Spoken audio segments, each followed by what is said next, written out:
Welcome to Phantom Radar Battalion. Locking onto this week's key events. Starting in the Middle East, tensions are escalating following recent events in the Golan Heights and Lebanon. Lebanese Foreign Minister Abdullah Abu Habib has stated those killed in the Golan are Arabs and not Israelis, and the Golan is not Israeli territory. Therefore, there is no justification for self-defense because no one attacked them. He further claimed, Hezbollah does not target civilians in Israel, so why would Hezbollah target civilians in Syria? In a significant development, Hezbollah has reported the destruction of 14 Israeli Merkava tanks, marking an increase in military engagements. Additionally, there was a second Hezbollah drone attempt to hit an Israeli offshore gas rig. The Israeli Navy intercepted and shot down the drone over northern Israel's territorial waters, carried out by one of the Navy's Sa'ar-6 class corvettes. This suicide drone was reportedly targeting Israel's offshore gas rig. Germany has called on all parties, especially Iran, to prevent further escalation after the Golan attack. Germany is acutely aware that Iran closely monitors the situation and could back Hezbollah if necessary. The United States has effectively given Israel the green light for a strike against Lebanon, indicating a possible escalation in the conflict. The U.S. State Department has emphasized the importance of maintaining security in the Golan Heights as long as Iranian groups are present in Syria. Meanwhile, pro-Assad forces have continued their bombardment with heavy artillery, targeting the village of Benin in the Idlib countryside and the outskirts of the town of Takhad, west of Aleppo. In Syria, Assad's forces have been actively targeting rebel-held areas. Heavy artillery has bombarded the vicinity of the town of Nayrab, east of Idlib, and the village of Benin in the Idlib countryside. Additionally, pro-Assad forces used an explosive drone to target the outskirts of the town of Takhad, west of Aleppo. The U.S. State Department has reiterated the need for the Golan Heights to remain secure under Israeli control as long as Iranian-backed groups are active in Syria. This stance highlights the ongoing strategic importance of the Golan Heights in regional security dynamics. In Iraq, the Turkish Ministry of Defense reported the neutralization of 7 militants in the north of Iraq and Syria. A member of the Iran-backed Nujaba militia, Mahdi al-Ka'abi, officially declared the end of the Islamic resistance in Iraq, ceasefire on U.S. assets in the country. This development marks a significant shift in the militia's stance and could lead to increased hostilities against U.S. interests in the region, or In Ukraine, the conflict continues to affect civilians. 2 individuals were wounded after a drone dropped an explosive device in Kherson. The Russian Ministry of Justice has declared 56 additional organizations as terrorists and extremists, many of which are advocating for the independence of various Russian Federation regions.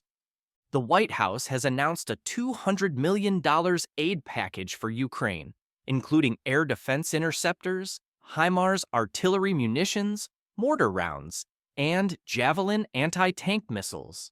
This aid package underscores the ongoing support of the United States for Ukraine in its struggle against Russian aggression. Russia and China have announced that the BRICS payment system serves as an alternative to SWIFT, signaling a potential shift away from dollar supremacy in the global financial system. This development reflects the ongoing efforts by BRICS nations to reduce their dependence on Western financial infrastructure and enhance the free economic cooperation among member states. In South America, election irregularities in Venezuela have increased tensions throughout the region. Over the weekend, Venezuela's latest round of elections resulted in widespread claims of election fraud, as President Nicolas Maduro allegedly secured 51% of the vote. The international response has been largely negative, with the United States and Argentina condemning the elections and refusing to recognize the results. Protests and demonstrations are escalating both within Venezuela and among the Venezuelan diaspora in the United States.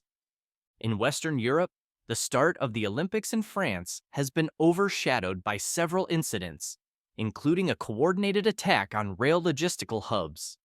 No group has claimed responsibility, highlighting the ongoing unrest throughout the region. Issues such as immigration continue to cause riots and demonstrations, particularly in Ireland and the UK. These events point to deep-seated social and political challenges that European countries must address to ensure stability and security. In the UK, the resignation of the U.S. Secret Service director has sparked significant political discussion. The resignation, effective sometime in the future, may affect the ongoing investigation and congressional hearings, with leaks and disclosures from Congress pointing to mounting discrepancies. This political turmoil could have far-reaching implications for U.S.-UK relations and the broader political landscape in both countries.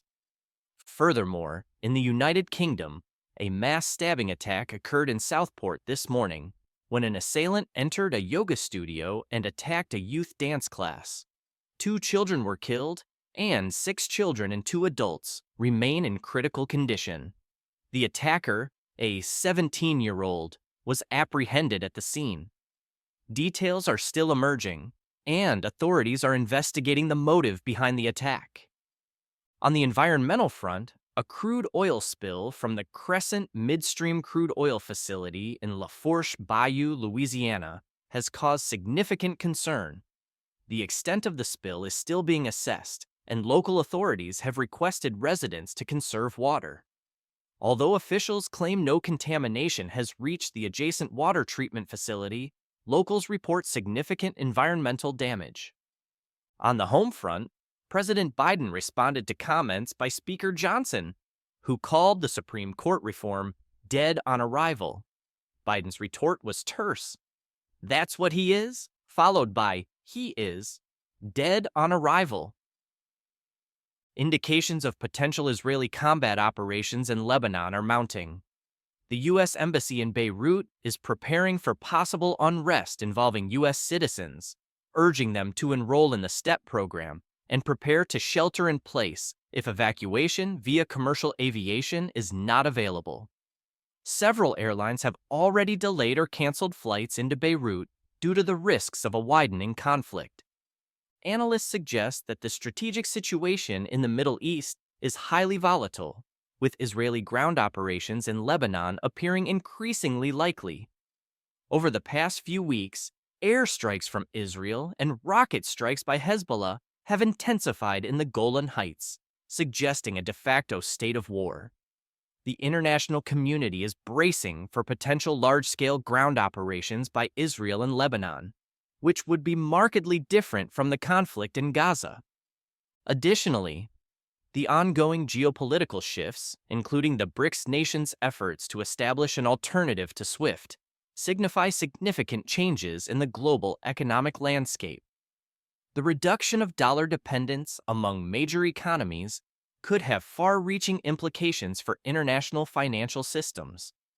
The situation in Venezuela highlights the ongoing struggles for democratic governance in the region, with election irregularities further destabilizing the country. The international community's response will be crucial in addressing these issues and supporting the Venezuelan people in their pursuit of fair and transparent elections. That's all for today's briefing. Thanks for tuning in. Don't forget to like, share, and subscribe for more news and insights.